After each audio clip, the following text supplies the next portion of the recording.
So I got started watching my dad coach at practice before I got to Marcos.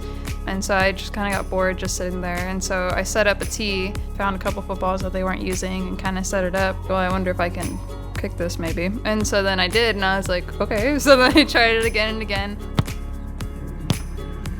And one of the coaches came up behind him and was like, hey, like, does she do anything? Does she go here? And he was like, no, not yet, but she will. And so overhearing the conversation and hearing that, like, hey, she could potentially be the kicker, I was like, hey, that would not be a bad idea. My family and I talked about it, and then we made the decision. So I was definitely part of the team. I definitely had to do everything the guys did. I had no special treatment from the coaches at all, including my dad, because he was one of the coaches. That was a big thing everyone thought, just because like she's the coach's daughter, she can come out here and do whatever, but that was not the case at all. My dad was very hard on me, so were the other coaches, which I am grateful for. That's what I want. I always want a challenge and I want to be pushed.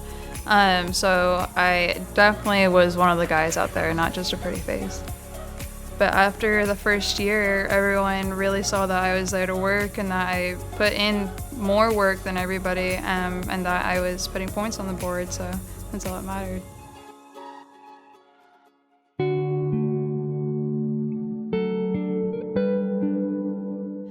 My friend and I were just going up to Payson for the weekend, just have a nice little vacation, and coming back down is when the accident happened. So I already knew my back was broken at that point. I knew I was paralyzed because I couldn't move my legs or anything. So the doctor comes over and he tells me, he's like, hey, you have a 50% chance of walking again. And I was like, okay. Like in my mind, I was like, I am gonna walk again. So when are we gonna go to surgery? The next morning is when we had the surgery. I don't initially remember going into the surgery or anything. I just remember waking up after and feeling a whole lot better, like for my back wise. And from there, then that's when the work started. I started therapy a week early. I had a PT and an OT, so a physical therapist and an occupational therapist, just so, I can know how to put on my clothes, brush my teeth, get up, like all the simple stuff. And then physical therapy was for the strengthening part. The doctor, the surgeon, they're very, very happy with my progress and my recovery, so everything has been really good.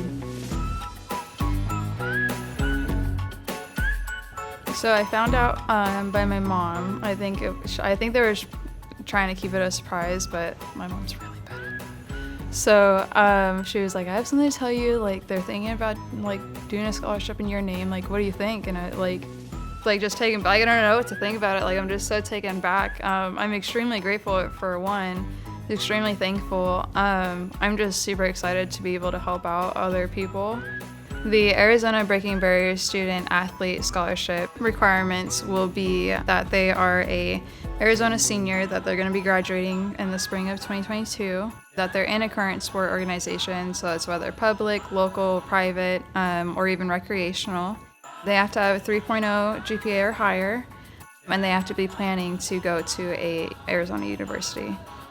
There will be 10 scholars, each getting $3,000 going towards their tuition. And then there will be one that is chosen by me personally that I see is breaking barriers, putting in that hard work, has that dedication, has that ambition, and all of the honorees will be recognized at a Cardinals football game. So having a scholarship that is inspired by breaking barriers and just putting in that hard work and dedication really is something that I'm very thankful for and very lucky to be a part of.